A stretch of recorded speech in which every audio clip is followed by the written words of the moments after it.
Religião sempre foi um assunto bastante polêmico. Em alguns lugares do mundo, é quase impossível conviver com essas diferenças. Mas aqui no Brasil, que é um país de todos, muitos líderes religiosos fazem o possível para conviver em paz. É sobre essa pacificação das religiões que nós vamos bater um papo agora, no Arena Universitária. E você é o meu convidado especial.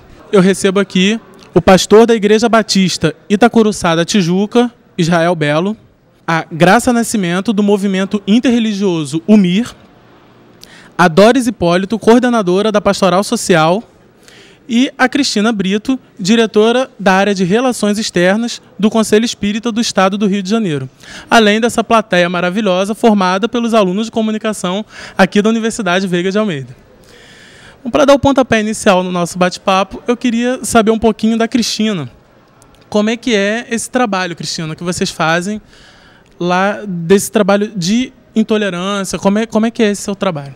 O Conselho Espírita do Estado do Rio de Janeiro, ele está não apenas também junto como membro do movimento interreligioso, como também da Comissão de Combate à Intolerância Religiosa, né, que são dois movimentos extremamente ativos, né? A Graça vai falar sobre o MIR, né?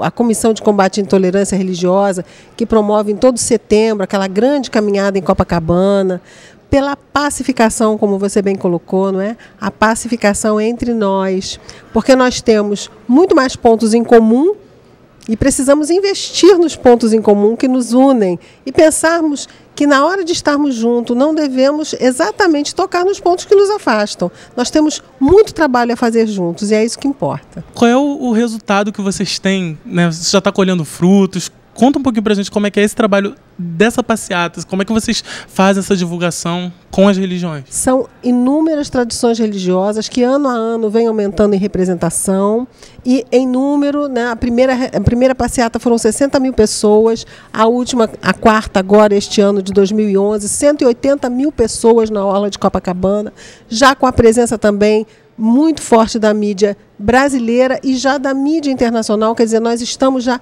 exportando esse modelo de como conviver em paz, né? Como desenvolver em nós a tolerância para que o nosso querido planeta Terra seja aquele planeta que realmente todos nós queremos viver, mas precisa ser construído junto. E é isso que importa. Graça, fala um pouquinho para a gente agora como é que é esse trabalho do MIR, o que vocês fazem exatamente? Bom, o movimento interreligioso, ele nasceu na ECO 92, na vigília da ECO. E a ideia, desde aquele momento, é que a gente pode trabalhar junto. Porque, na verdade, todos temos um objetivo em comum, que é a construção de um mundo de paz.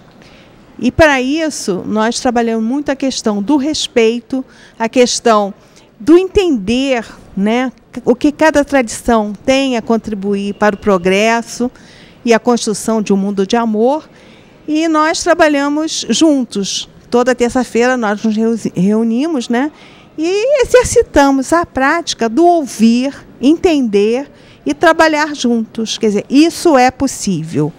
Isso é possível e já vão fazer 20 anos que a gente trabalha nisso. Então, é um encontro, é um espaço em comum onde a gente trabalha a convivência, né? O conviver, o compartilhar e se unir, principalmente, e aí entram todas as tradições, né, nos momentos de dificuldade. Isso é muito importante. Daqui a pouco eu quero conversar um pouquinho mais sobre esse assunto. Pastor, eu queria saber do senhor, como representante aqui da Igreja Batista, existe algum trabalho, algum movimento dentro da sua denominação religiosa que divulga esse tipo de trabalho também, de trabalho de ecumenismo, de integração com outras denominações religiosas? No plano internacional, existe uma entidade chamada Aliança Batista Mundial, que representa, então, todas as convenções dos países, assim são chamadas as convenções, que desenvolvem trabalhos nessa área. Inclusive, 2 brasileiros, batistas brasileiros, estão na direção desta associação, dessa Aliança Batista Mundial, que é sempre algo voluntário, né? Os batistas se organizam sempre de modo voluntário.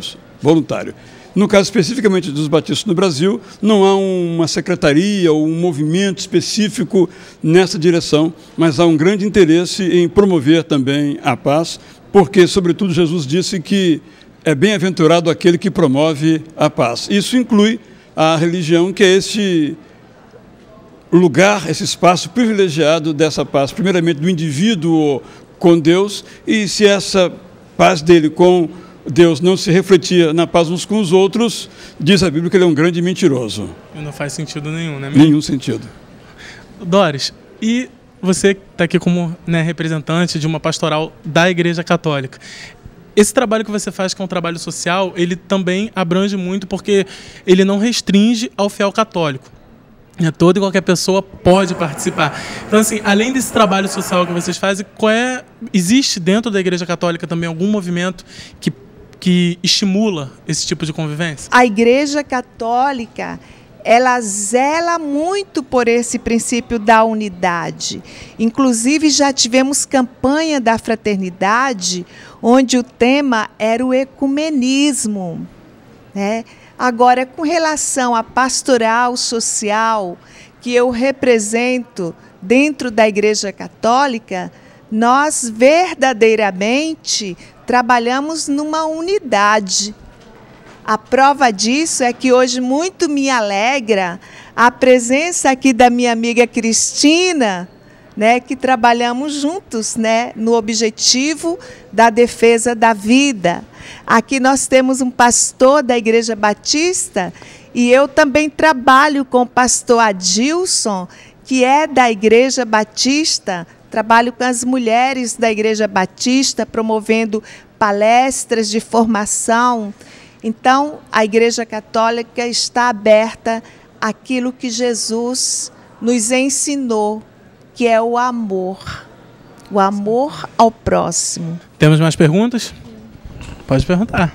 Então, eu queria direcionar minha pergunta para a Cristina.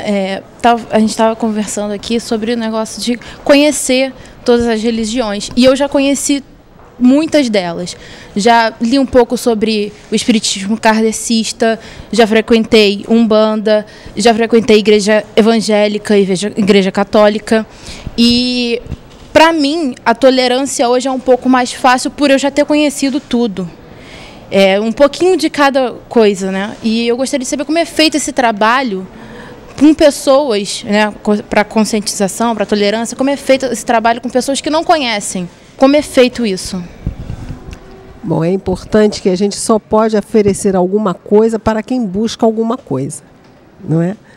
Não adianta a gente tentar mostrar nada para quem não está buscando ver, ou saber, ou se interessa, certo? Jesus, quando curava, dizia, a tua fé te curou, ou seja, você veio aqui, você buscou e você conseguiu o que você procurava. Então, o preconceito e a intolerância acaba sendo alimentado pelo próprio desconhecimento e ignorância de quem não quer conhecer. Vejamos que nós estamos meio num enigma para resolvermos juntos, né? Que é apenas o tempo e a nossa perseverança em continuarmos abraçando esse ideal, porque nós sabemos que é a verdade, né? Que é o amor, que deve nos unir a todos. Mas é aquela velha história, tem que ser construído junto. A Robertinha quer fazer uma pergunta também. Graça, eu fiquei uma curiosidade. O que a nossa sociedade brasileira tem de diferente de muitas sociedades de lá fora que fazem com que a gente conviva de uma forma melhor com a diversidade religiosa que a gente tem dentro do nosso país? Eu acho que isso é uma grande questão que você coloca, né? Porque existe sim o preconceito. E existe, como foi colocado, o preconceito de dizer que tem preconceito. É muito difícil ainda. É muito difícil. Nós ainda temos que caminhar muito. Porque nas grandes questões a gente até junta. Mas quando você vai para o intrarreligioso e o interreligioso e você começa a olhar, você vê que há questões ainda muito sérias de aceitação do outro. Então, aparentemente, no Brasil, não há. Mas quando você vê, por exemplo, uma da tradição afro-brasileira, toda de branco, num ônibus, que acabou de fazer uma obrigação, todo mundo fica olhando para aquela pessoa, porque ela é diferente. Eu não posso dizer que o Brasil, vamos dizer, ele consegue esconder melhor os seus preconceitos, mas eles ainda existem e tem que ter uma postura de aceitação nossa com todos os outros, porque é alguma coisa que a gente está construindo e precisa continuar construindo.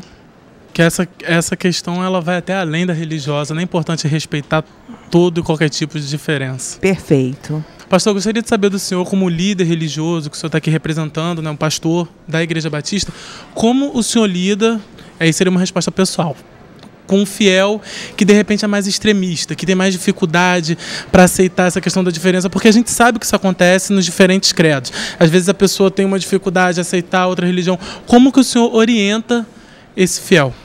Bom, felizmente eu só posso responder na teoria, porque na prática não experimento essa realidade na igreja da qual eu tenho uma posição, mas eu acho que principalmente na universidade, tanto quem é católico praticante, quem é batista, presbiteriano, assembleano praticante, enfrenta isso muito fortemente na universidade, que é o culto ao saber, como se a expressão religiosa não fosse algo que integrasse a vida do ser humano de uma forma absoluta e plena, não é? Ensinando-nos a morrer, que é algo muito difícil, e também ensinando-nos a viver, que talvez seja até mais difícil ainda. Então, sempre a ideia é essa. Nós temos que respeitar e sempre lamentar que alguém use o escudo da verdade para, em vez de usar como escudo, usar como lança para atacar o outro. São coisas bastante distintas. A Arena Universitária vai ficando por aqui e a gente se encontra por aí na programação da UTV. Até a próxima.